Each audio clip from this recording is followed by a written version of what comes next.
राधा माधव कुंज बिहारी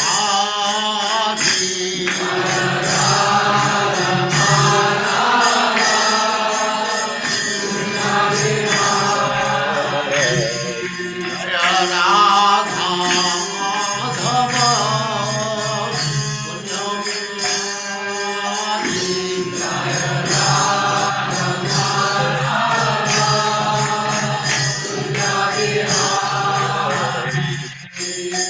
गोपी जन वल्लभ गिरिवरधारी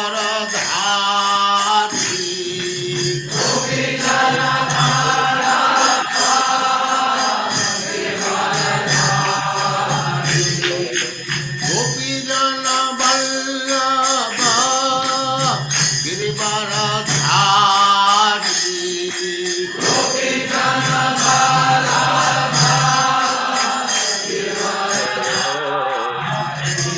जय राधा माधव कुंज बिहारी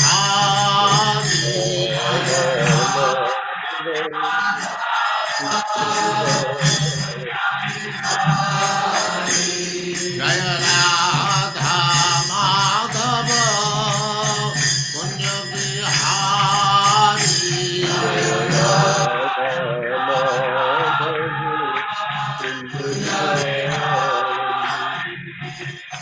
गोपी जन वल्लभ गिरिवरधारी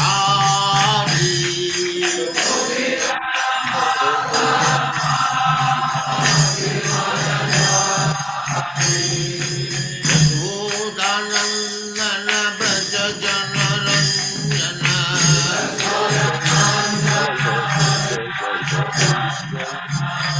यशोदानंदन ब्रज जन रंजन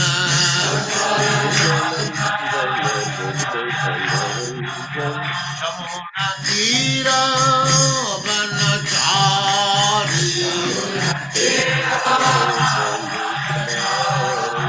यमुना तीर वनचारी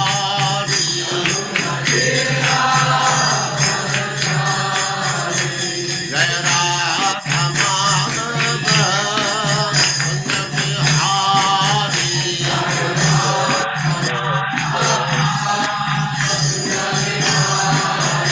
जय राधा माधव कुंज बिहारी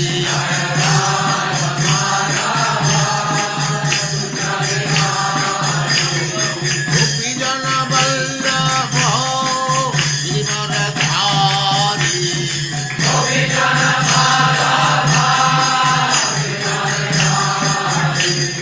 गोपी जन वल्लभ गिरिवरधारी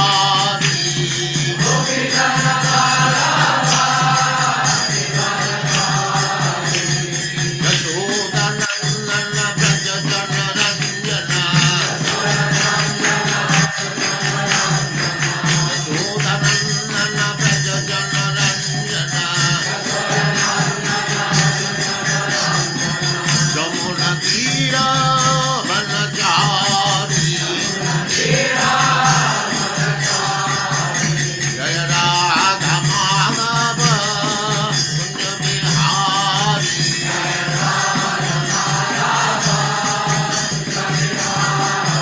जय राधा माधव कुंज बिहारी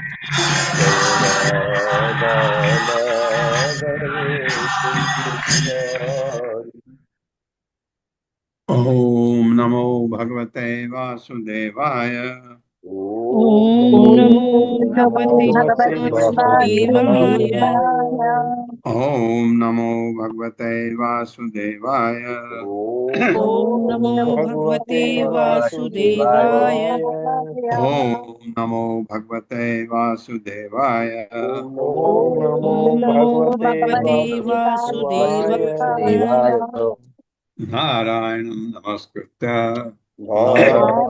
नमस्कृत्य नरं चैव नरोत्तमं नरं चैव नरोत्तमं देवीं सरस्वतीं व्यासं देवीं सरस्वतीं व्यासं ततो जयमुदीरये ततो जयमुदीरये नष्टप्रायेषु भद्रेषु नष्टप्रायेषु भद्रेषु नित्यं भागवत सेवया नित्यं भागवत सेवया भगवते उत्तम श्लोके भगवते मा श्लोके भक्तिर्भवति नैष्टिकी। भक्तिर्भवति नैष्ठिकी। हाँ, कल हम 90वें श्लोक में पढ़ रहे थे, जिसमें मुझे कंफ्यूजन भी हुआ कि धर्म अर्थ काम मोक्ष, उसको डिनाई किया है शाश्वत धर्म में, यानी सनातन धर्म। उसकी चर्चा, उसको कैतव बोलते हैं, उसकी बात अभी और क्लियर हो जाएगी। तारा मध्य मोक्ष वाच्छा कैतव प्रधान, यहाँ है ते कृष्ण भक्ति है अंतर्धान। कृष्ण भक्ति अंतर्धान हो जाती है अगर आप कैतव को यूज करें तो। मेरे साथ, तार मध्य मोक्ष वाच्छा कैतव प्रधान, तार तार मध्ये मध्ये पंचकृत प्रधान यहाँ है ते कृष्ण भक्ति है अंतर्धान।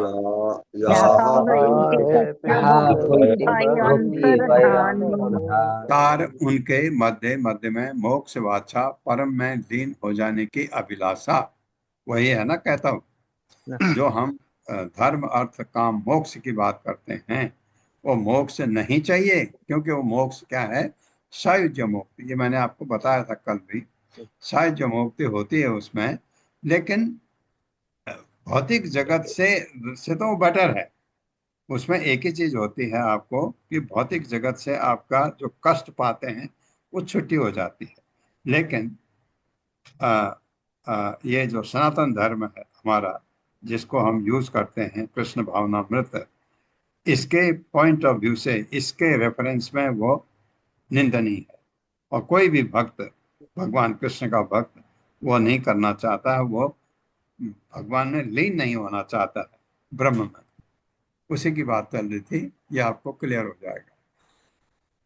तारा उनके मध्य मोक्ष बादशाह परम में लीन होने की अभिलाषा कैतव। कैतव क्या बताया? धोखा देने की प्रतिक्रियाओं की प्रधान प्रमुख यहाँ है, जिनसे कृष्ण भक्ति, भगवान कृष्ण की भक्ति है होती है अंतर्धान, वो लोप हो जाती है, उसका वो लुप्त हो जाती है। मेरे साथ, सर्वोपरि मैं तदाकार होकर, सर्वोपरि मैं तदाकार होकर मुक्ति प्राप्त करने की इच्छा करना, मुक्ति प्राप्त करने की इच्छा करना प्रधान कैतव धर्म है। प्रधान कैतव धर्म है। हाँ, क्योंकि इससे कृष्ण की प्रेमयी सेवा का, क्योंकि इसकी कृष्ण की प्रेममयी सेवा का स्थायी तौर पर स्थायी तौर पर लोप हो जाता है। हो जाता है। इसलिए नहीं चाहिए, ये इसलिए आया था वो मैं, क्योंकि हम कहते हैं ऐसा होना चाहिए, धर्म शो करे, अर्थ पैसा कमाए, फिर उसका आनंद ले, धर्म अर्थ काम, फिर उसके इंद्रिय तृप्ति करे, फिर मोक्ष की तरफ जाए। लेकिन वो मोक्ष कैतव है, इसलिए यहाँ वो निंदनीय है। वो निंदनीय तो पहले भी कहा जाता है, लेकिन क्योंकि भगवान में लीन हो गए तो आपका कोई काम नहीं है। आप बस ये है कि जो भौतिक त्रय ताप हैं उनसे बच गए, जन्म मृत्यु जरा व्याधि से बच गए, बस। उसके अलावा उसमें कुछ नहीं। आप क्या चाहते हैं कि भगवान के नाम का मैं कीर्तन करूं, हरे कृष्ण कीर्तन करूं, लेकिन नहीं, वहां कुछ नहीं होता है, शून्य है वहां। इसलिए प्रभुपाद उसको बहुत निंदा करते हैं उसकी, और यहाँ भी समझाया गया है चैतन्य चरितामृत में। तात्पर्य माता जी। हरे कृष्णा। प्रेम गौरांगी देवीदासी माता जी। हरे कृष्णा प्रभु जी, प्रभुपाद की जय। निर्विशेष ब्रह्मा में विलीन होने की इच्छा नास्तिकता का सूक्ष्मतम रूप है। जब मुक्ति के वेश में छिपी ऐसी नास्तिकता को प्रोत्साहन मिलता है, तब मनुष्य पूर्ण पुरुषोत्तम भगवान के भक्ति मार्ग पर चल पाने में पूर्णतः अशक्त हो जाता है। हरे कृष्ण। हाँ, हालांकि आपको याद होगा भगवत गीता में भगवान ने कहा था ये जो भक्त हैं जो ब्रह्म में लीन हो जाते हैं, ये अंततो गत्वा मेरे पास आते हैं। जिनकी इच्छा है, कि जिनकी इच्छा नहीं है वो तो वहां रह जाएंगे, लेकिन इच्छा जिनकी है, कब? साधु संगा, भक्त की संगति हो गई, अगर कोई भक्त दिख गया उनको, तो वहां से वो छूट जाएंगे। प्रभुपाद कहते हैं क्योंकि वहां कुछ नहीं है, आप कुछ टाइम तो आपको बहुत चैन मिलेगा कि आप ये तकलीफों से निकल गए, लेकिन कुछ वर्षों के बाद आपको लगेगा कि मैं कुछ मेरे पास करने को है ही नहीं। आदमी तो सक्रिय रहना चाहता है ना, वह निष्क्रिय हो गया, तो वो प्रभुपाद कहते हैं वो बाद में नीचे गिर जाते हैं, मतलब पृथ्वी में आ जाते हैं। तो पृथ्वी में आकर के उसको अगर कोई भक्त मिले, क्योंकि वो बहुत ट्रेंड है, क्योंकि ये जो निर्विशेषवादी हैं इनका जो ट्रेनिंग है बहुत तकलीफदायक है, बहुत तकलीफदायक। शुरू में ही आपको अपने इंद्रियों पर कंट्रोल करके आगे बढ़ना होता है, जबकि भक्ति में तो ऐसा है नहीं। भक्ति में तो अगर आपके इंद्रियां बस में नहीं भी हैं, बहुत सारों की 99% लोगों की नहीं है, वो भक्ति करते हैं, धीरे धीरे धीरे उनको ज्ञान होता है, भगवत गीता पढ़ते हैं, भागवतम पढ़ते हैं, उनको लगता है अरे मैं कहाँ हूँ, मैं तो एक कीड़े की तरह रह रहा हूँ। तो वो फिर अपने को, इंद्रियों को भगवान की तरफ लगाते हैं और पूरा संयम करते हैं। ये है, वहाँ इजी है रास्ता, इनका रास्ता शुरू में बहुत कठिन है, बहुत मुश्किल से ये तपस्या करके ये मुक्ति पाते हैं, मोक्ष पाते हैं। और वो बहुत निंदनीय है, इसमें बताया है धर्म में, शाश्वत धर्म में, क्योंकि उससे आप भगवान की सेवा नहीं कर सकते, क्योंकि वहां कुछ करने को नहीं है। उससे थोड़ा बेटर है योगियों का, जो योगी परमात्मा को तक पहुंचने की कोशिश करते हैं। और उनमें वो क्या गलती कर जाते हैं, जब वो तपस्या करके परमात्मा को के पास पहुंचने की कोशिश करते हैं, उनको सिद्धियां मिल सकती हैं बीच में। ये सिद्धियां भौतिक होती हैं। आपने देखा होगा कोई हाथ हिलाएगा, हाथ में अंगूठी निकाल लेगा, कोई हाथ हिलाएगा, कोई कोई डंडा निकाल लेगा, ये, या कोई हाथ हिलाएगा जमीन से उठ जाएगा, या कोई ऐसा करेगा वो अदृश्य हो जाएगा। ये है योग सिद्धियां, अष्ट सिद्धियां, 8 सिद्धियां होती हैं। ये प्राप्त होते हैं जैसे वो फिर पागल हो जाते हैं। उसमें ये गड़बड़ है, वो सभी नहीं होते हैं, ज्यादातर उनको लगता है भाई ये मिल गया मेरे को, मेरा तो गुजारा इसी से हो जाएगा। बस अपने एक कुटिया बनाई, वहां पर बैठे, ये करना शुरू किया, लोग आपको भगवान समझते हैं, आपके चरणों पर सब कुछ न्यौछावर कर देते हैं, है ना, यही करते हैं लोग, बहुत बहुत रिच हो जाते हैं ये ऐसे लोग। तो उनका गुजारा हो जाता है, लेकिन उनका वो वैकुंठ नहीं जा सकते, वहीं अटक गए हो। तो इसलिए सबसे जो अच्छा मार्ग है भक्ति का बताया है, भगवत गीता में हमने पढ़ा है ये, अ, मेरे ख्याल से 6ठे अध्याय में पूरा दिया हुआ है कि बहुत तरीके हैं भगवान के पास जाने के लिए।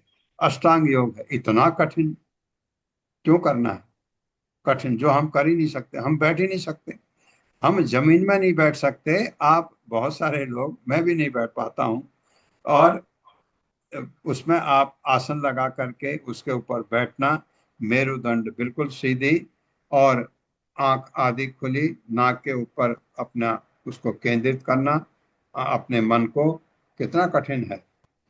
वो बहुत सारे हैं, ये तो एक नहीं है, ये तो शुरू का है। उसके बाद बहुत सारे 8 सोपान हैं अष्टांग योग के, इसलिए 8 अष्टांग कहा जाता है। तो वो भी कठिन है। ये आपका जो अ, भक्ति मार्ग है, शुरू बहुत सरल है, बाद में आपने देखा तो इसमें भी आपको संयम बरतना पड़ता है, और सबसे बड़ी चीज क्या है कि आपको पदार्थ से अपने को डिटच करना है। तो ये इसने इसकी बात इसने बताई गई। प्रशब्देन मोक्ष मोक्ष प्रोस प्रशब्देन मोक्ष अभिसंधि अपि निरस्तः इति। मेरे साथ, प्रशब्देन मोक्ष प्रशब्देन मोक्षादि अभिसंधि अपि निरस्तः इति। अभिसन्धिरपि निरस्त इति। प्रशब्देन, प्र उपवर्ग से मोक्ष अभिसंधि, मोक्ष की इच्छा, अपि निश्चित रूप से निरस्त निरस्त की गई है। इति इस प्रकार। उपसर्ग प्र, मेरे साथ पढ़िए। श्रीमद् भागवत के श्लोक में श्रीमद् भागवत के श्लोक में सूचित करता है कि सूचित करता है कि मुक्त की इच्छा का पूरी तरह से मुक्ति की इच्छा का पूरी तरह से बहिष्कार कर दिया जाता है। बहिष्कार कर दिया जाता है। हाँ, हालांकि भगवान का शुद्ध भक्त वैकुंठ की भी कामना नहीं करता, वो तो एक ही कामना है कि भगवान की सेवा मिलेगी, उसमें दिव्य आनंद उसको मिलता है। जहाँ दिव्य आनंद मिल गया, आप किसी को ये नहीं पूछ सकते क्यों कर रहे हो ऐसा, क्योंकि उसको आनंद आ रहा, उसको अच्छा लग रहा। एक ही लाइन है प्रभु जी। तात्पर्य तात्पर्य। छोटा है, मैं पढ़ देता हूँ। श्रील प्रभुपाद की जय। यह श्रीमद् भागवत के महान भाष्यकार श्रीधर स्वामी की एक टिप्पणी है। कृष्ण भक्तिर्बाधक यत शुभ अशुभ कर्म सेह एक जीवेर अज्ञान तमो धर्म। कृष्ण भक्ति ही बाधक यत शुभ अशुभ कर्म कृष्ण भक्ति बाधक जत शुभ शुभ कर्म से सेह एक जीवेर अज्ञान तमो धर्म।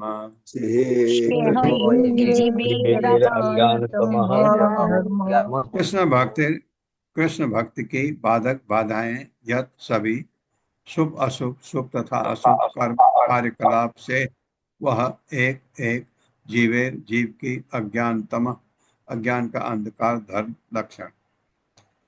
सभी प्रकार के शुभ तथा अशुभ कार्यकलाप सभी प्रकार के शुभ तथा अशुभ कार्यकलाप जो भगवान कृष्ण की दिव्य प्रेममयी सेवा में बाधक होते हैं, जो भगवान श्री कृष्ण की दिव्य प्रेममयी सेवा में बाधक होते हैं। अशुभ कार्यकलाप हो तो होंगे ही, शुभ कार्यकलाप भी हो सकते हैं ऐसे, वे तमोगुण से उत्पन्न कर्म हैं। वे तमोगुण से उत्पन्न कर्म है। तात्पर्य माता जी। हरे कृष्ण। शशि माता जी, शशि चौधरी माता जी। हरे कृष्ण शशि चौधरी माता जी। हरे कृष्ण माता जी। पढ़िए पढ़िए प्रभु जी।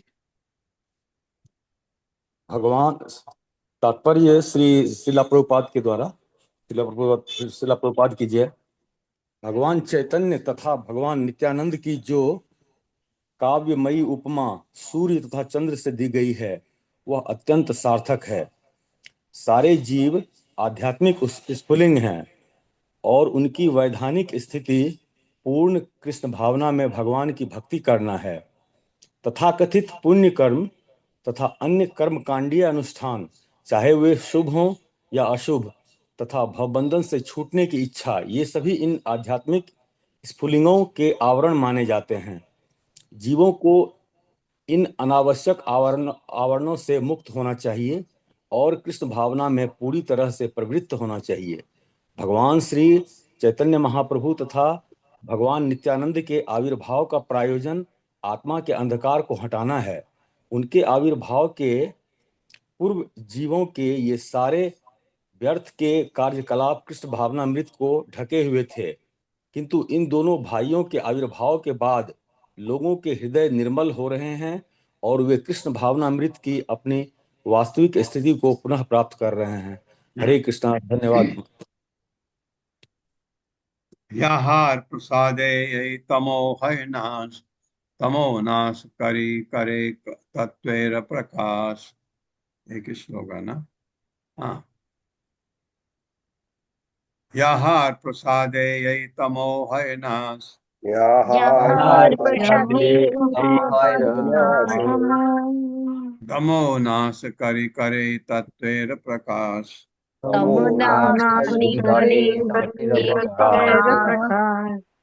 याहार जिनकी प्रसादे कृपा से यह तमः अंधकार है नाश नष्ट तमः अंधकार नाश विनाश करी करके करे करता है तत्वेर सत्य की प्रकाशित होता। भगवान श्री चैतन्य तथा भगवान नित्यानंद की कृपा से भगवान श्री चैतन्य तथा भगवान भगवान श्री चैतन्य नित्यानंद की कृपा भगवान से नित्यानंद की अज्ञान का यह अंधकार दूर होता है ज्ञान का ये अज्ञान अंधकार का ज्ञान दूर का यह होता अंधकार है दूर होता है और सत्य प्रकाशित होता है। सत्य प्रकाशित और होता है। सत्य प्रकाशित होता है। तत्व वस्तु कृष्ण कृष्ण भक्ति प्रेम रूप नाम संकीर्तन सब आनंद स्वरूप। तत्व वस्तु कृष्ण कृष्ण भक्ति प्रेम रूप तत्वस्तु सत्य वस्तु कृष्ण प्रेम कृष्ण रूप भक्ति प्रेम कृष्ण रूप भक्त प्रेम रूप नाम संकीर्तन सब आनंद स्वरूप। नाम नाम संकीर्तन सब आनंद स्वरूप। तत्व वस्तु परम सत्य कृष्ण भगवान कृष्ण कृष्ण भक्ति कृष्ण की भक्तिमय सेवा प्रेम रूप भगवान कृष्ण के प्रति प्रेम रूप नाम संकीर्तन पवित्र नाम का संकीर्तन तब सब सब आनंद आनंद का स्वरूप स्वरूप। परम सत्य तो श्री कृष्ण हैं परम परम सत्य सत्य तो कृष्ण है तो श्री कृष्ण है और शुद्ध प्रेम में प्रकट होने वाली कृष्ण के प्रति शुद्ध और प्रेम शुद्ध में प्रकट होने वाले कृष्ण के प्रति प्रेममयी भक्ति प्रेममयी प्रेममयी भक्ति भक्ति पवित्र नाम के सामूहिक कीर्तन द्वारा प्राप्त की जाती है। पवित्र नाम की सामूहिक प्राप्त प्राप्त जाती की है जाती है जो सारे आनंद की सार है। जो सारे की आनंद की सार है। है हाँ, तो संकीर्तन इतना इम्पोर्टेंट। सूर्य चंद्र बाहिरेर तमह से विनाशे बहि वस्तु घटपट आदि से प्रकाशे।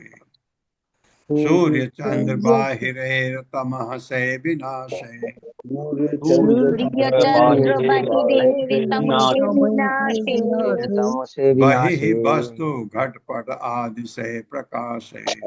वही वस्तु वस्तु घटपट आदि प्रकाश है। घटपट सूर्य सूर्य चंद्र चंद्र बाहिरेर बाह्य जगत का तमह अंधकार से वे विनाशे नष्ट करते हैं। वही वस्तु बाहरी वस्तुएं घट घड़े पट आदि प्लेटें आदि से वे प्रकाश से प्रकाशित करते हैं।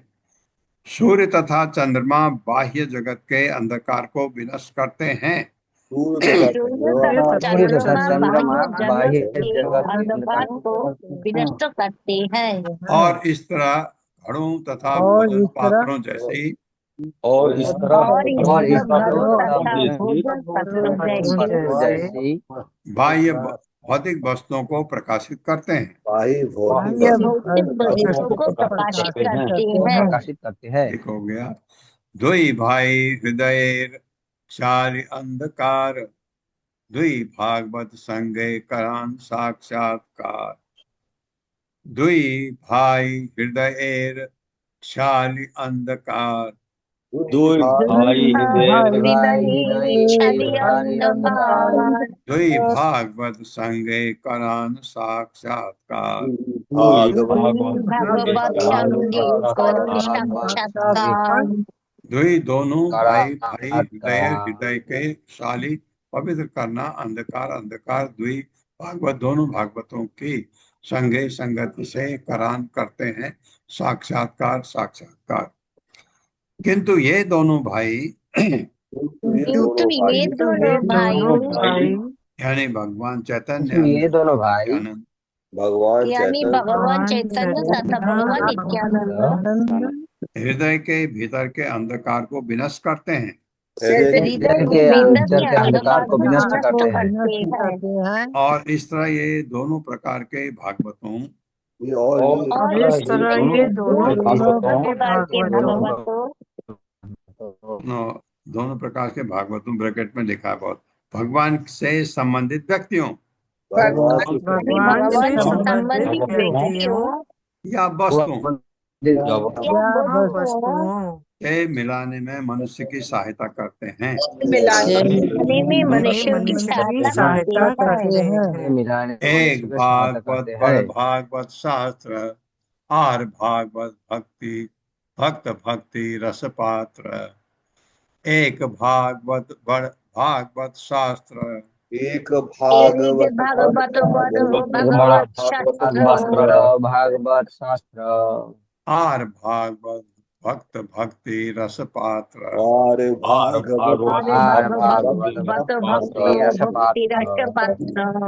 एक एक भागवत भगवान से संबंधित बड़ महान भागवत शास्त्र श्रीमद् भागवत और दूसरा भागवत भागवत भक्त शुद्ध भक्त भक्ति रस पात्र पात्र। एक भागवत है एक भागवत है महान शास्त्र श्रीमद् भागवत महान भागवत और दूसरा है भक्ति रस में निमग्न शुद्ध भक्त।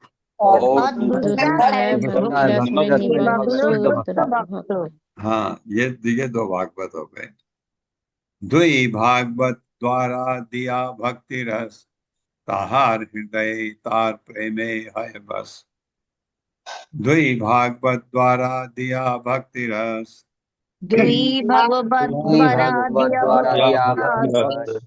ताहार हृदय तार प्रेमे है बस।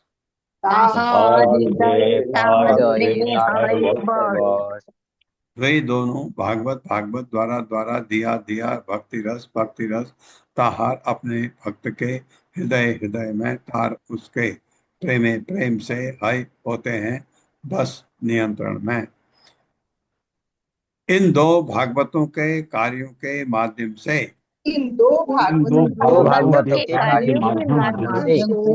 भगवान जीव के हृदय में दिव्य प्रेममयी सेवा के रस का संचार करते हैं।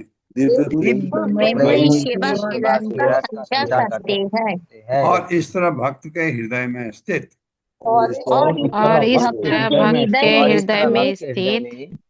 भगवान भक्त के प्रेम से वशीभूत हो जाते हैं। भगवान के प्रेम से वशीभूत हो जाते हैं। हाँ भगवान उनके वशीभूत हो जाते हैं अगर आप शुद्ध भक्ति करते हैं तो। ये एक अद्भुत समकाले दोहार प्रकाश आर अद्भुत चित्त गुहार तमह करे नाश।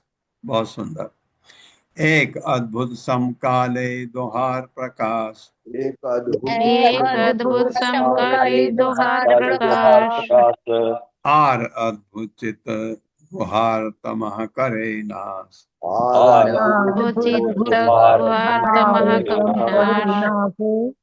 एक एक अद्भुत अद्भुत समकाले उसी समय दोहार दोनों का प्रकाश प्राकट्य आर अन्य अद्भुत अद्भुत चित्त गुहार हृदय की गहराई का तम अंधकार करे करते हैं नाशना। पहला आश्चर्य यह है कि दोनों भाई एक साथ प्रकट होते हैं।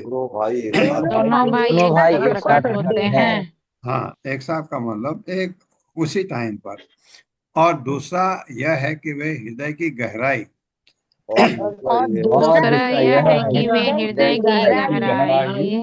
यानी अंतर मन को प्रकाशित करते हैं। हाँ अभी तो आपको आंख बंद करके देखो अंदर कुछ भी नहीं है। अगर ऐसा भक्ति करेंगे वो आपको प्रकाश अंतर मन को प्रकाशित करेंगे।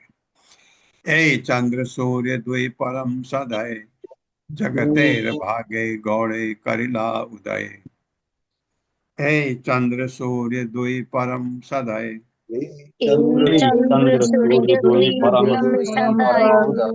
जगतेर भागे गौड़े करिला उदय। जगते जगते भाग्य गौरी पड़ी जाए। ये चंद्र चंद्र सूर्य सूर्य दुई दोनों परम परम सदैव दयालु जगते विश्व के लोगों के भाग्य भाग्य से गौड़े गौड़ प्रदेश में बंगाल में करिला किया हुआ उदय प्रकट हुए, दोनों वहीं प्रकट हुए। ये दोनों सूर्य तथा चंद्रमा ये दोनों सूर्य तथा चंद्रमा संसार के लोगों के प्रति संसार के लोगों के प्रति अत्यंत दयालु हैं। अत्यंत अत्यंत दयालु दयालु है। इस तरह समस्त लोगों के सौभाग्य हेतु इस तरह इस तरह समस्त लोगों के समस्त लोगों के हेतु वे बंगाल के क्षितिज पर उदित हुए हैं। ये बंगाल की बंगाल की उदय उपज हुए भी हैं, हुई है। हाँ, तो आपको बहुत सारी चीजें वहां उदित हुए हैं भगवान, तो वहां के लोगों को शिक्षा देने, वहां के लोगों की भाषा बंगला थी, तो ज्यादातर बंगला में उन्होंने किया है। भगवान की भाषा बंगला हिंदी इंग्लिश नहीं है, भगवान की भाषा शायद संस्कृत यूज करते होंगे ऐसा लगता है, लेकिन इसलिए संस्कृत बहुत परम शुद्ध मानी जाती है। लेकिन वो बंगाल में उदय हुए, दोनों का उदय वहां हुआ और ये बताया गया तात्पर्य। माता जी हरे कृष्ण रीटा पंडित माता जी। हरे कृष्ण रीटा पंडित माता जी। हरे कृष्ण राधा रती माता जी। हरे कृष्ण माता जी। शिल प्रपात की जय। शिल प्रपात द्वारा तात्पर्य सेन वंश की सुप्रसिद्ध प्राचीन राजधानी गौड़ देश या गौड़ के नाम से विख्यात थी और वर्तमान मालदा जिले में स्थित थी। बाद में ये राजधानी नवद्वीप के पास गंगा की पश्चिम दिशा में स्थित नवे अथवा मध्यवर्ती द्वीप में स्थानांतरित कर दी गई थी, जो आज मायापुर के नाम से विख्यात है, और तब ये गौड़पुर कहलाती थी। वहीं चैतन्य महाप्रभु प्रकट हुए और वहीं नित्यानंद प्रभु वीरभूम जिले से आकर उनसे मिले। वे गौड़ देश के क्षितिज पर कृष्ण भावनामृत के विज्ञान का प्रसार करने के लिए प्रकट हुए और भविष्यवाणी की गई है कि जिस तरह सूर्य तथा चंद्रमा धीरे धीरे पश्चिम दिशा में चले जाते हैं, उसी तरह 500 वर्ष पूर्व उन्होंने जो आंदोलन प्रारंभ किया था वो उनकी कृपा से पाश्चात्य सभ्यताओं तक पहुंच जाएगा। चैतन्य महाप्रभु तथा नित्यानंद प्रभु बद्ध जीवों के 5 प्रकार के अज्ञान को दूर भगाते हैं। महाभारत के उद्योग पर्व में के 43वें अध्याय में अज्ञान के इन 5 प्रकारों का वर्णन हुआ है। यह है शरीर को ही आत्मा मानना, दूसरा भौतिक इंद्रिय तृप्ति को चरम सुख मानना, तीसरा भौतिक पहचान के कारण चिंतित होना, चौथा शोक करना, पांचवा ये सोचना कि परम सत्य के परे भी कुछ है। चैतन्य महाप्रभु की शिक्षाओं से ये 5 प्रकार के अज्ञान समूल नष्ट हो जाते हैं। मनुष्य जो कुछ देखता है या अनुभव करता है वो सब पूर्ण पुरुषोत्तम भगवान की शक्ति का प्रदर्शन मात्र जानना चाहिए। प्रत्येक वस्तु कृष्ण की ही अभिव्यक्ति। हरे कृष्णा। हरे कृष्णा प्रभु जी। धन्यवाद माता जी। ये आपको जो भी चीज आपको दिखती है, जब आप आंख खोलते हैं, सामने दाएं देखे बाएं देखे मुड़ के पीछे देखे, ये सब भगवान कृष्ण से उद्भूत हैं। एक, इनमें भगवान कृष्ण को देखिए और भगवान कृष्ण में इन सब को देखिए। ये आपके अगर ऐसा होने लग गया तो आप में भक्ति जाग गई है। और ये जो ये महाभारत में भी उद्योग पर्व में अज्ञान के 5 प्रकार, क्या 5 अज्ञान किस प्रकार है? पहला, शरीर को ही आत्मा मानना, दूसरा भौतिक इंद्रिय तृप्ति को चरम सुख मानना, तीसरा भौतिक पहचान के कारण चिंतित होना। भौतिक पहचान, क्यों आपने मुझे गाली की, मेरे को गुस्सा आ गया, दुख भी हुआ, ये चीज, क्योंकि कोई मुझे मेरा अपमान करता है, ये शरीर मानते, मेरा अपमान तो होता ही नहीं, मैं तो आत्मा हूं। ये शोक करना, शोक भी नहीं करना है, यह सोचना कि परम सत्य के परे भी कुछ है। ये सब 5 आपके ये अज्ञानता है। अज्ञान के कारण ऐसा सोचता है व्यक्ति। सही द्वि प्रभुर करी चरण बंधन यहाँ आहा हईते विघ्नाश अभीष्ट पूरा। सही द्वि प्रभुर करी चरण बंधन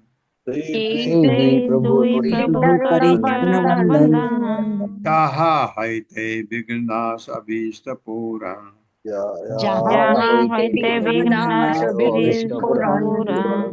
ये द्वि दोनों प्रभु भगवान के करी मैं करता हूँ चरण चरण बंधन वंदना यहाँ हईते जिनसे विघ्न नाश अभीष्ट पूर्ण इच्छाओं की पूर्ति और विघ्नों का नाश होता है जिनके को याद करने से। अतएव आइए हम इन दोनों प्रभुओं के पवित्र चरणों की पूजा करें। हम इन दोनों प्रभुओं के पवित्र चरणों की पूजा करें। कृष्णदास कबीरदास गोस्वामी आपसे अनुरोध कर रहे हैं। इस प्रकार आत्म साक्षात्कार के मार्ग की आत्म साक्षात्कार के मार्ग की सारी कठिनाइयों से छुटकारा मिल सकता है। सारी कठिनाइयों से छुटकारा मिल सकता है। हे द्वि श्लोके कैल मंगल बंधन तृतीय श्लोकेर अर्थ सुन सर्वजन। हे द्वि श्लोके कैल मंगल बंधन तृतीय श्लोकेर अर्थ सुन सर्वजन।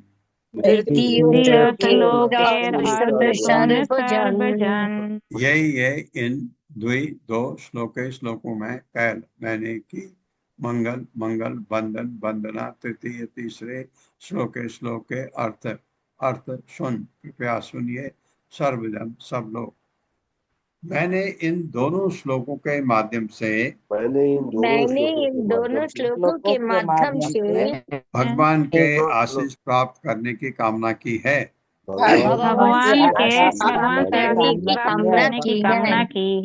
हाँ, कौन से श्लोक है इस अध्याय के? श्लोक 1 और 2, पहले 2 श्लोक जो थे वो। अब कृपा करके तृतीय श्लोक के तात्पर्य को ध्यान पूर्वक सुने।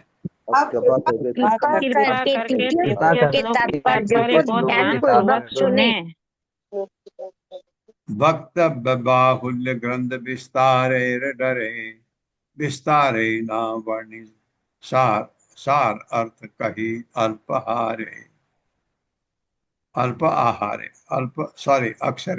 अल्प अक्षरे वक्तव्य बाहुल्य ग्रंथ विस्तारे डरे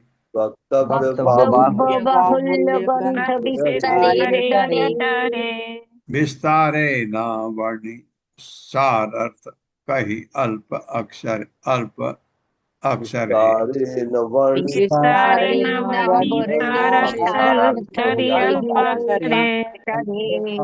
वक्तव्य बोले जाने वाले शब्दों का बाहुल्य अधिकता ग्रंथ के विस्तारे बड़ी पुस्तक की डर के मारे विस्तारे विस्तृत रूप में ना नहीं वर्णि मैं वर्णन करता हूँ। सार अर्थ संक्षिप्त अर्थ सार कही मैं कहता हूँ। अल्प अक्षरे थोड़े शब्दों में। इस ग्रंथ के विस्तार भय से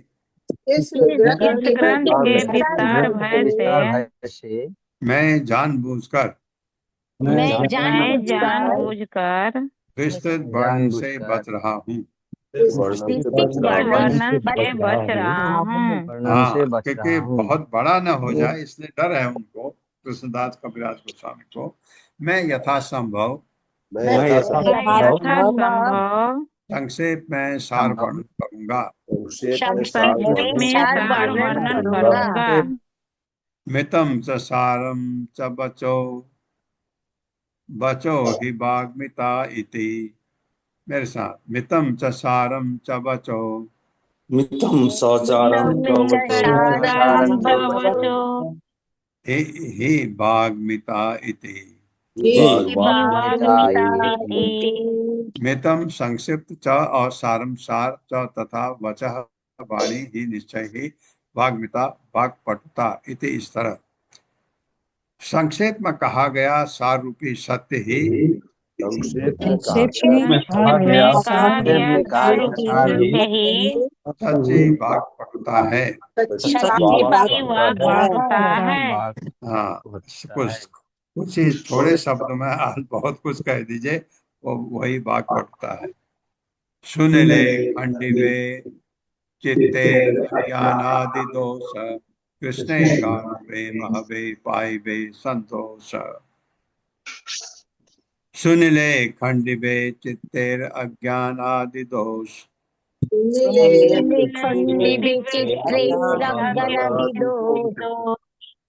कृष्ण गाढ़ प्रेम हवे पाइबे संतोष।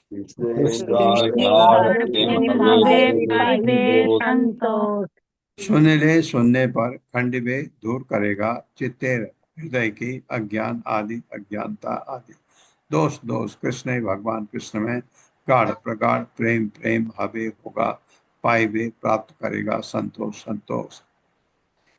विनीत भाव से इसका श्रवण करने मात्र से, विनीत विनीत भाव भाव से से श्रवण करने मात्र से ही मनुष्य का हृदय अज्ञान के मनुष्य का हृदय अज्ञान के सारे दोषों से मुक्त हो जाएगा दोषों से मुक्त हो जाएगा और उसे कृष्ण का प्रगाढ़ प्रेम प्राप्त होगा। और उसे और उसे कृष्ण का प्रगाढ़ प्रेम प्राप्त होगा।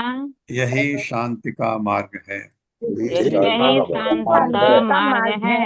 हाँ, वो भक्त कह रहा है जिसने ये किया है उसको, तो इसलिए इतने कॉन्फिडेंस है, इसलिए कह रहे हैं। श्री चैतन्य नित्यानंद अद्वैत महत्व, तार भक्त भक्ति नाम प्रेम रस तत्व। श्री चैतन्य नित्यानंद अद्वैत महत्व, श्री चैतन्य नित्यानंद अद्वैत महत्व, तार भक्ति भक्ति नाम प्रेम रस तत्व। तार भक्त भक्ति नाम प्रेम रस तत्व। अरे एक और भी है। भिन्न भिन्न लिखिया छिकरिया विचार, भिन्न भिन्न लिखिया छिकरिया विचार। सुन ले जानिबे सब वस्तु तत्व सार,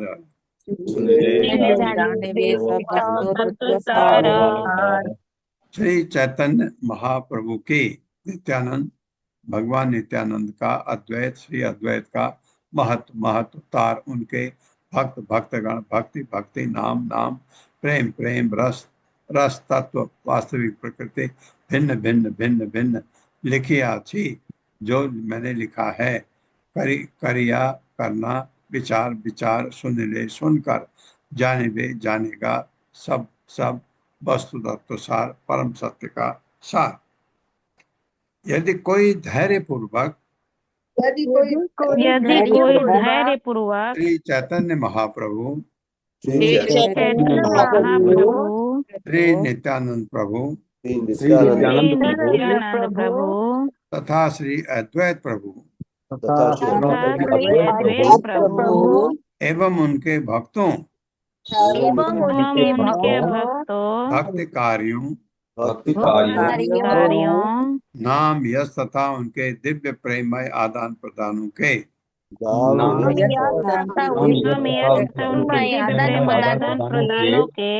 रसों की महिमा का श्रवण करेगा तो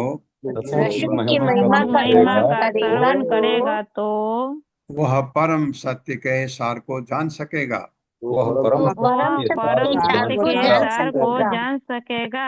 इसलिए मैंने इनका वर्णन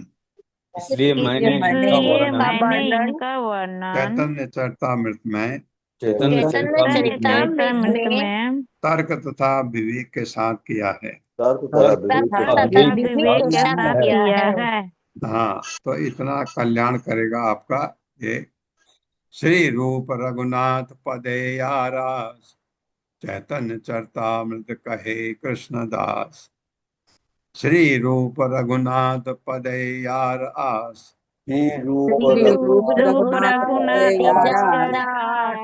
चैतन्य चरितामृत कहे कृष्णदास।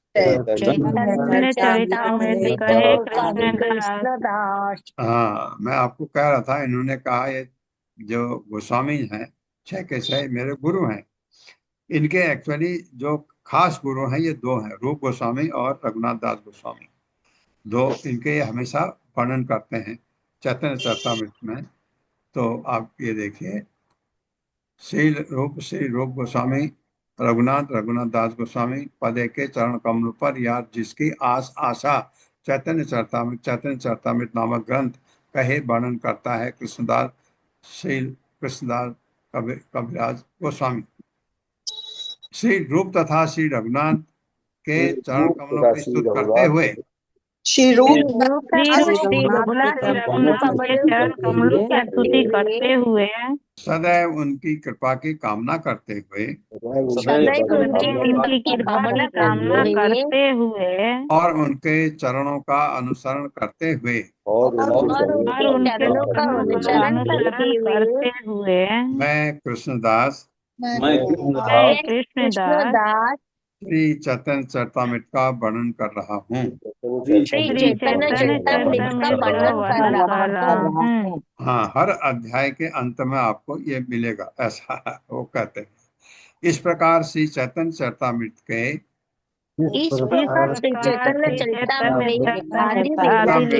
आदि लीला के गुरुवर्ग नामक प्रथम अध्याय का भक्ति वेदांत तात्पर्य पूर्ण हुआ। हाँ, ये प्रभुपाद ने यहाँ हमारे ऊपर कृपा की, क्योंकि संस्कृत को इंग्लिश में ट्रांसलेट किया और फिर इनको भक्तों ने, प्रभुपाद के भक्तों ने हिंदी में और लैंग्वेजेज में ट्रांसलेट किया, तो हम इसको पढ़ पा रहे हैं। इतना सुंदर ग्रंथ कृष्णदास कविराज गोस्वामी को हम नमन करते हैं, और पहले प्रभुपाद को जिन्होंने हमको ये पढ़ने का मौका दिया, और फिर कृष्णदास कविराज गोस्वामी को। अब ऐसा है, इसमें कितने अध्याय हैं? पहले आदि लीला में 16-17 हैं, शायद 16-17 अध्याय हैं। तो हम ऐसा करेंगे, हर अध्याय के बाद एक श्लोक नहीं कर सकते। हम ऐसा करेंगे, इसको 3 भाग में बांट दीजिए, क्योंकि आदि लीला के 3 किताबें हैं। तो एक श्लोक हम कल से शुरू करेंगे, एक श्लोक हम जब पहला वॉल्यूम खत्म होगा तब करेंगे, एक जब दूसरा खत्म होगा तब करेंगे। इसका मतलब आदि लीला में आपको सिर्फ 3 श्लोक याद करने हैं। श्लोक सिर्फ बांग्ला में होंगे, संस्कृत वाले नहीं। बांग्ला वाले श्लोकों को पल्लवी माता जी नहीं आई है ना अभी? नहीं प्रभु जी। हाँ, तो आप लोग डिस्कस करिए, वो श्लोक एक सेलेक्ट करिए संस्कृत का, ये सॉरी बांग्ला का, और आप ये अत्रि माता जी की मदद ले सकते हैं। ये श्लोक हम कल से शुरू करेंगे। जब अध्याय चेंज होगा तो हम वो श्लोक पढ़ेंगे। जब ऐड करेंगे दूसरा श्लोक, जब वो मैं बताऊंगा आपको, क्योंकि हमारे पास शायद किताब है चैतन्य चरितामृत की हिंदी में, पहला जो वॉल्यूम है आदि लीला के 3 किताबें हैं। तो पहले किताब जब पूरा हो जाएगा तो फिर हम दूसरा श्लोक ऐड करेंगे, तो ये श्लोक ऐड करेंगे। और रूमा माता जी, आप तैयार हैं? हरे कृष्ण प्रभु जी, दंडवत प्रणाम प्रभु जी। जी प्रभु जी। कर सकते हैं ना? जी जी प्रभु जी। हाँ। प्रभु जी थोड़ा सा लंबा है, क्योंकि 110 श्लोक हैं और थोड़ा सा तत्व भी बहुत इम्पोर्टेंट है, तो यदि हाँ। आपकी आज्ञा हो तो। हाँ, करिए जितना हो जाए, नहीं तो कल कर लेंगे ज्यादा। जी हरे कृष्ण प्रभु जी, दंडवत प्रणाम प्रभु जी। श्रीला प्रभुपाद की जय, गुरु महाराज की जय। तो चैतन्य चरितामृत, जिसमें हम भगवान चैतन्य और भगवान नित्यानंद प्रभु की लीलाओं का वर्णन पढ़ेंगे, और पहला ही अध्याय गुरु वर्ग से शुरू होता है। तो इसकी भूमिका में मैं एक इम्पॉर्टेंट बात यहाँ ये कहना चाहूंगी कि अभी जब हम हिजबेस नमनिष्ठा प्रभु जी से मिले थे, तो उन्होंने हमें एक बहुत इम्पॉर्टेंट बात समझाई थी कि जब हमें इस ग्रंथ को पढ़ना है, तो जबकि हम नॉर्मली जब पढ़ते हैं तो आदि लीला मतलब जो शुरुआत होती है उसको हम थोड़ा सा कैजुअल ले लेते हैं और ग्रंथ के साथ साथ सीरियस होते हैं, धीरे धीरे इसमें आगे बढ़ते हैं। परंतु प्रभु जी ने हमें स्पेशली कहा कि इस ग्रंथ में आपको पहले के चैप्टर्स यानी कि वॉल्यूम्स में स्पेशली जो आदि लीला शुरू हुई है उसमें ज्यादा इंटेंस ध्यान देने की जरूरत है, क्योंकि प्रभु जी ने कहा कि इसमें बहुत गूढ़ फिलॉसफी आएगी। तो ये प्रभु जी की इंस्ट्रक्शंस हैं, इसलिए मैं आप सबसे शेयर कर रही हूँ कि हमें इन 2 वॉल्यूम्स में जो आदि लीला है इसमें बहुत अधिक ध्यान देने की आवश्यकता पड़ेगी। तो इसलिए मैंने भी थोड़े से विस्तृत नोट्स बनाए हैं इस बार, ताकि हम प्रभु जी की बात को अच्छे से अपने अंदर इम्प्लीमेंट कर सकें। तो शुरुआत करते हैं। चैतन्य महाप्रभु की जय, शिला प्रभुपाद की जय, गुरु महाराज की जय। प्रभु जी आपके आशीर्वाद से प्रयास करती हूँ। अध्याय 1 गुरुवर। इस अध्याय में महाप्रभु के प्राकट्य से जुड़ी बहुत सी महत्वपूर्ण बातें बताई गई हैं। सबसे पहले हमें ये समझने की आवश्यकता है कि चैतन्य महाप्रभु स्वयं कृष्ण हैं, जो श्रीमती राधा रानी के भाव के साथ प्रकट हुए हैं। पहले श्लोक से भी पहले ऐतिहासिक रूप में संपूर्ण गुरु परंपरा का वर्णन किया गया है, जहां पर महाप्रभु के साथ साथ उनके पार्षदों का भी विस्तृत वर्णन दिया गया है। फिर अगले 17 श्लोक जो तत्व निरूपण करते हैं उनको हम एक एक करके लेंगे। चैतन्य महाप्रभु के लीलाओं को दर्शाता हुआ ये ग्रंथ पढ़ने की विधि यहाँ से शुरू होती है कि सबसे पहले हमें ये जानना आवश्यक है कि इसे कैसे पढ़ा जाए। इस ग्रंथ को केवल और केवल गुरु परंपरा के द्वारा ही ग्रहण करना चाहिए। दूसरी बात, इसकी पढ़ने की पात्रता क्या है, इसे कौन पढ़ सकता है। तो यहाँ कहा गया है कि इसे केवल वही पढ़ें जो परम सत्य की खोज में लगा हुआ है। उसके बाद कृष्णरास कविराज गोस्वामी जी ने वृंदावन के 3 प्रमुख विग्रहों का वर्णन किया है, जो हम आगे लेंगे। इसके बाद भगवान की शक्तियों, उनके प्राकट्यों, अवतारों की कोटियों और अचिंत भेदा भेद तत्व को भी बतलाया है। तो इस भूमिका के साथ हम अब पहला श्लोक शुरू करते हैं। तो प्रथम श्लोक को सामान्य प्रणाम कहा जाता है, जिसमें कृष्णरास कविराज गोस्वामी ने अपने समस्त गुरुओं, भगवत भक्तों, भगवान के अवतारों, उनके पूर्ण अंशों, शक्तियों और स्वयं श्री भगवान चैतन्य महाप्रभु को नमस्कार किया है। दूसरा श्लोक विशेष प्रणाम कहलाता है। विशेष प्रणाम अर्थात वे गौड़ क्षितिज के ऊपर आने वाले भगवान चैतन्य महाप्रभु को प्रणाम करके उनसे आशीर्वाद मांगते हैं, इसलिए इस श्लोक को अर्थात दूसरे श्लोक को विशेष आशीर्वाद के रूप में भी जाना जाता है। तीसरा श्लोक वस्तु निर्देश कहलाता है। वस्तु निर्देश अर्थात भगवान चैतन्य महाप्रभु निर्विशेष ब्रह्म के आश्रय हैं और वे 6 ऐश्वर्यों से युक्त हैं, षडैश्वर्यों से युक्त बताया गया। चौथा श्लोक फिर से आशीर्वाद कहलाता है, जहां भगवान चैतन्य को शची माता के पुत्र के रूप में उदित बताया गया है। पांचवा श्लोक बाह्य कारण दर्शाता है। बाह्य कारण अर्थात वह प्रमुख कारण जिसके कारण चैतन्य महाप्रभु का प्राकट्य हुआ। इसके विस्तृत वर्णन में श्रील प्रभुपाद समझाते हैं कि युगों युगों से श्रीमती राधा रानी और श्री कृष्ण को अलग अलग देखा गया है, परंतु इस युग में चैतन्य महाप्रभु के रूप में भगवान श्री कृष्ण स्वयं प्रकट हुए, वो भी राधा रानी के भाव को लेकर। छठे श्लोक तक में भगवान चैतन्य के तत्व का निरूपण किया गया है कि चैतन्य महाप्रभु का जन्म भगवान के अपने गुणों का ही आस्वादन करने के लिए राधा रानी के भाव में हुआ। 3 प्रमुख कारण जो हमें यहाँ समझने चाहिए उनके प्राकट्य से जुड़े हुए हैं, इन्हें हम ध्यान से नोट कर लें। पहला कि राधा रानी के अपने प्रति प्रेम को समझने के लिए। दूसरा कि मेरे अंदर ऐसे कौन से गुण हैं जो राधा मुझसे इतना प्रेम करती है। और तीसरा कि राधा को कैसा सुख मिलता है मुझसे प्रेम करने में। ये 3 कारण हमें श्रील प्रभुपाद के द्वारा विस्तृत तात्पर्यों में प्राप्त हुए, जिन्हें हमने संक्षिप्त में समझा। श्लोक संख्या 7 से लेकर 11 तक हमें नित्यानंद प्रभु का तत्व निरूपण देखने को समझने को मिलता है।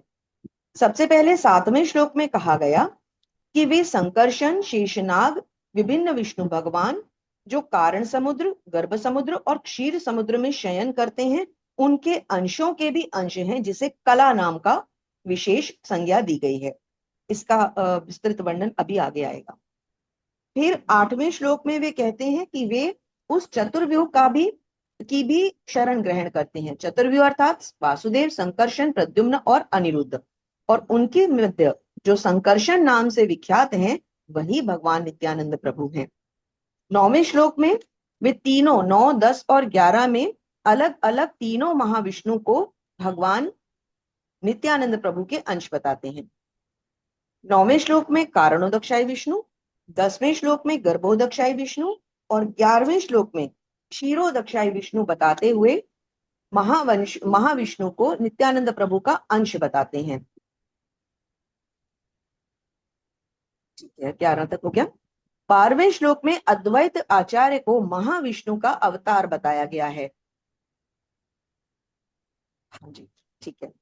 13वें श्लोक में अद्वैत कहलाने का कारण समझाया गया है।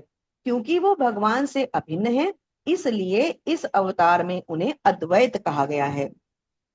14वें श्लोक में वे अर्थात कृष्णदास कविराज गोस्वामी भगवान का वर्णन उनके भक्त रूप यानी चैतन्य महाप्रभु, भक्त स्वरूप यानी नित्यानंद प्रभु, भक्त अवतार यानी अद्वैत आचार्य, शुद्ध भक्त यानी नारद जी जिन्हें कि श्रीवास पंडित कहा गया है, और भक्त शक्ति रूप अर्थात श्रीमती राधा रानी यानी कि गदाधर पंडित के रूप में करते हैं।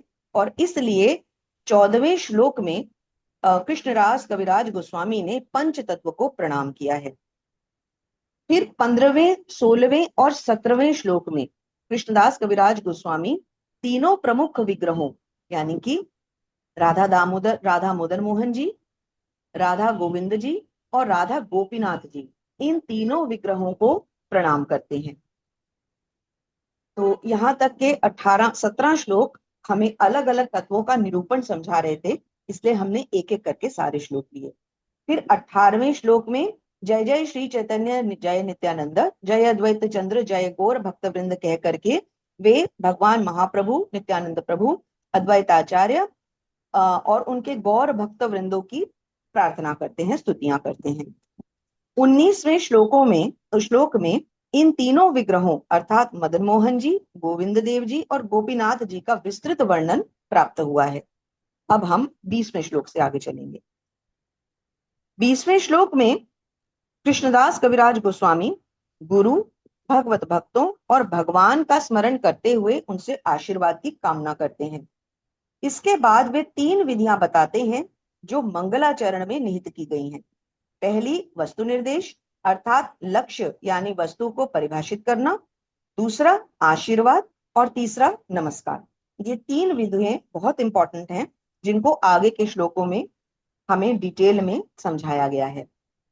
अब एक बार फिर से इसका कुछ अगले 8 से 10 श्लोकों में रिकैप किया गया है, जिसको मैं यहाँ संक्षिप्त में लेती हूँ ताकि यदि हमें भूल गया हो तो हम फिर से स्मरण कर पाए कि पहले और दूसरे श्लोक में सामान्य और विशेष प्रणाम यानी भगवान को नमस्कार, तीसरे श्लोक में परम सत्य का संकेत यानी वस्तु निर्देश, चौथे श्लोक में महाप्रभु से पूरे जगत के कल्याण का आशीर्वाद मांगा गया है और उनके अवतार के बाह्य कारणों की व्याख्या, 5वें और 6ठे श्लोक में उनके अवतार के मुख्य कारण लेने का वर्णन, 6ठे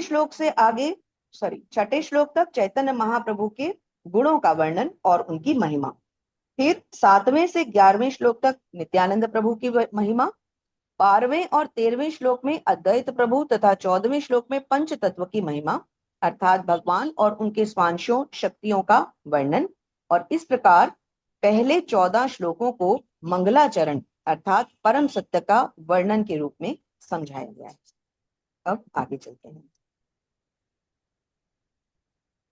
इस कथा अर्थात चैतन्य चरितामृत को श्रद्धा एवं ध्यान पूर्वक भगवान की भक्ति के रूप में पढ़ने का अनुरोध करते हुए कृष्णदास कविराज गोस्वामी अब 32वें श्लोक से आगे वर्णन करते हैं कि भगवान स्वयं को स्वयं के रूप में, भक्त के रूप में, विभिन्न शक्तियों के रूप में, अवतारों के रूप में और पूर्ण प्रकाश के रूप में प्रकट करते हैं और ये 6 के 6 रूप भगवान में ही सम्मिलित हैं। इसलिए कृष्णदास कविराज गोस्वामी ने मंगलाचरण के द्वारा इन छहों की वंदना की है। 34वें श्लोक में फिर से यही प्रार्थना दोहराई गई है और आगे के श्लोकों में इसका वर्णन किया गया है। यहाँ ध्यान देने योग्य बात यह है कि कृष्णदास कविराज गोस्वामी ने सर्वप्रथम गुरु को नमस्कार किया है, क्योंकि गुरु ही मनुष्य को भगवत धाम ले जाने का मार्ग प्रशस्तित करते हैं। इसीलिए उन्होंने नित्यानंद प्रभु और 6 गोस्वामियों को गुरु की कोटि में स्वीकार किया है। 35वें श्लोक से अब वे विस्तार आरंभ करते हैं। सबसे पहले वे अपने दीक्षा गुरु तथा समस्त शिक्षा गुरुओं को नमस्कार करते हैं। श्रील जीव गोस्वामी भक्ति संदर्भ में कहते हैं कि भगवत प्रेम केवल उनके भक्तों के संग में रहकर उनकी भक्ति के द्वारा ही ग्रहण किया जा सकता है, न कि ज्ञानदान के द्वारा। भक्ति केवल गुरु के निर्देशन और परंपरा से जुड़े वरिष्ठ भक्तों के संग में ही शुरू की जा सकती है। भगवत भक्ति के लिए प्रामाणिक गुरु से दीक्षा लेना आवश्यक है। गुरु के रूप में भगवान की सर्वोच्च सेवा करना सबसे बड़ा कर्तव्य है और गुरु की सेवा प्रत्यक्ष या फिर उनके उपदेशों को ग्रहण करना ही शिष्य की उपलब्धि मानी जाती है।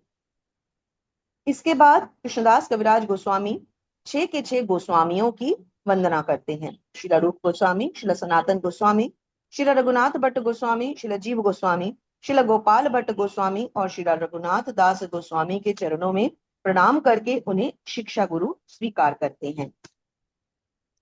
38वें श्लोक में कृष्णदास कविराज गोस्वामी ईश भक्ति यानी श्रीवास ठाकुर के श्री चरण कमलों में सहस्त्रों प्रणाम करते हैं।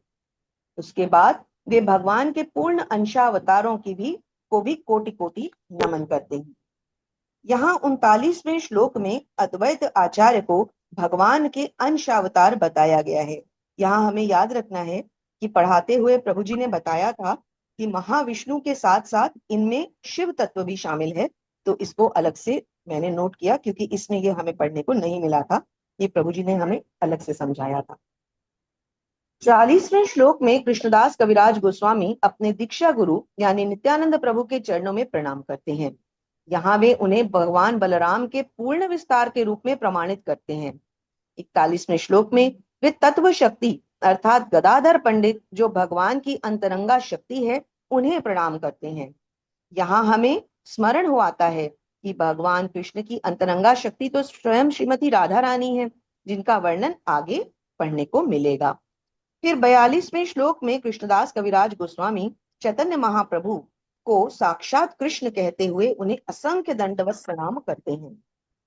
अब कृष्णदास कविराज गोस्वामी भगवान चैतन्य और उनके पार्षदों को प्रणाम करने के बाद उनका तत्व निरूपण अर्थात गुणों की विविधता में समानता का वर्णन करते हैं। अर्थात यहाँ से सनातन सिद्धांत की स्थापना शुरू होती है। गुरु की महिमा बतलाते हुए कृष्णदास कविराज गोस्वामी कहते हैं कि गुरु कृष्ण से अभिन्न है। जीव श्री कृष्ण का सनातन दास है। गुरु अपने शिष्य को उसकी यही शाश्वत पहचान वापस पाने में सहायता करते हैं। वे इस जगत में भगवान का प्रतिनिधित्व करते हैं, इसलिए उनका सम्मान उच्चतम कोटि का अर्थात भगवान के समान होना चाहिए। इसलिए अब कृष्णदास कविराज गोस्वामी अपने गुरु नित्यानंद प्रभु को भगवान के स्वयं प्रकाश के रूप में प्रमाणित करते हैं। गुरु शिष्य का संबंध भगवान का अपने भक्त के समान ही होता है। जिस प्रकार गुरु स्वयं को श्री कृष्ण के दास कहते हैं, शिष्य को भी स्वयं को गुरु का दास मानना चाहिए, यानी भगवान के दासों का दास। यही उसकी वास्तविक स्थिति है। और 2 मिनट में इसको संपन्न करके फिर यदि प्रभु जी कहेंगे तो बाकी का कल ले लेते हैं। 2 मिनट बचे हैं तो बाकी का 2 पेज 3 पेज का और लेती हूँ। कृष्णदास कविराज गोस्वामी यहाँ श्रीमद् भागवतम से उदाहरण देते हैं कि उद्धव गीता में भगवान ने उपदेश दिया है कि स्वयं को भगवान थोड़ा सा गलत पढ़ दिया, स्वयं भगवान का ही स्वरूप समझना चाहिए। हाँ, गुरु को भगवान का स्वरूप समझना चाहिए। उनका अपमान भगवान के अपमान के समान होता है। मनु संहिता में आचार्य यानी गुरु के कर्तव्यों की व्याख्या की गई है। गुरु अपने शिष्य का भार अपने ऊपर ले लेते हैं। गुरु शिष्य को दीक्षा देकर शुद्ध बनाते हैं और फिर उसे शास्त्र पढ़ने के लिए उसके लायक बनाते हैं। इसलिए गुरु को आश्रय विग्रह भी कहा जाता है। गुरु वेदों के ज्ञाता हैं, वेदों की व्याख्या करते हैं और शिष्य को भगवत भक्ति से जोड़ते हैं। गुरु सदा भगवत भक्ति में लगाने के कारण ही शिष्य की असली पहचान गुरु से ही मानी जाती है। 47वें श्लोक में कृष्णदास कविराज गोस्वामी कहते हैं कि शिक्षा गुरु भी श्री कृष्ण का ही स्वरूप है। इसको हमें ध्यान से पढ़ना है कि शिक्षा गुरु भी श्री कृष्ण का ही स्वरूप है। प्रभु जी आपको बहुत सारे कोटि कोटि दंडवत प्रणाम, क्योंकि आप हमारे शिक्षा गुरु हैं। तो यहाँ कृष्णदास कविराज गोस्वामी ने स्थापित कर दिया है, प्रमाणित कर दिया है कि शिक्षा गुरु भी श्री कृष्ण का ही स्वरूप है। जब भगवान अपने को अपने भक्त के रूप में प्रकट करते हैं तो वे गुरु कहलाते हैं, और मनुष्य को बाहर और भीतर से शिक्षा प्रदान करते हैं। भीतर से चैत्य गुरु के रूप में और बाहर से शिक्षा गुरु के रूप में भगवान स्वयं अपने भक्त की शिष्य रूप में रक्षा करते हैं। तो प्रभु जी आगे की क्या आज्ञा है? बाकी कल करेंगे माता जी। जी प्रभु जी, दंडवत प्रणाम प्रभु जी। शिला प्रभुपाद की जय, गुरु महाराज की जय। प्रभु जी आपको कोटि कोटि धन्यवाद। हरे कृष्ण। दंडवत प्रणाम। इतना सुंदर ढंग से इतना सुंदर ढंग से वर्णन करते हो आप, वो बहुत मुझे आनंद आता। मुझे लगता है कि मैंने तो ठीक ढंग से किया ही नहीं, लेकिन आप कवर अप कर जाते हो। ये बहुत अच्छी बात है, बहुत सुंदर है। और आप ये एक श्लोक बंगला का करना, जब आप कल पूरा करोगे उसके बाद वह श्लोक पढ़ के हम आगे बढ़ेंगे दूसरे अध्याय में। दूसरे अध्याय में मैं आपको बताता हूँ कितने अध्याय हैं इसमें, आपको तो पता ही है। जितने अध्याय हैं उसको 3 में बांट करके 3 श्लोक हम आदि लीला में 3 श्लोक करेंगे। आदि लीला में मुझे आपने 2 कहा, आदि लीला में 2 किताबें हैं 3 है? 2 है प्रभु जी मेरे पास। 2 है आदि में, हाँ ठीक है। एक आदि में बार 2, आदि जी। में 2, मध्य में 4 और अंत में शायद 3 है। 3 है जी जी। 9 क्योंकि किताबें हैं टोटल। हाँ जी 4, 1 3, से 7, 7 2, तक 9। पहला खंड है प्रभु हाँ जी, और ठीक 8 है, से 17 तक पहले दूसरा। में 2 है। ठीक है, जी ठीक है, ठीक है माता जी, बहुत बहुत धन्यवाद आपका। धन्यवाद प्रभु ओम जी। अज्ञान तिम्रांधस्य ज्ञानाजन शलाकया चक्षुरुन्मिलितं तस्मै श्री गुरुवे नमः। नमो विष्णुपादाय कृष्णप्रस्थाय भूतले श्रीमते भक्तिवेदांत स्वामिनिति नामिने। नमस्ते सरस्वती देवे गौरवाणी प्रचारिणे निर्विशेष शून्यवादी पाश्चात्य देशतारिणे। जय हो श्री कृष्ण चैतन्य प्रभु नित्यानंद श्री अद्वैत गदाधर शिवासादि गौर भक्तवृंद। हरे कृष्णा कृष्ण कृष्णा हरे हरे, हरे राम राम राम। आप सबका बहुत बहुत धन्यवाद है, और मुझे उम्मीद है आप सबको आनंद आ रहा होगा। हरे कृष्णा प्रभु जी, सादर चरण वंदन। कृष्णा प्रभु जी। कोटि कोटि धन्यवाद प्रभु जी। आनंद आ रहा है प्रभु जी, बहुत आनंद आ रहा है। हरे कृष्णा। हरे हरे कृष्णा प्रभु जी, कोटि कोटि धन्यवाद प्रणाम।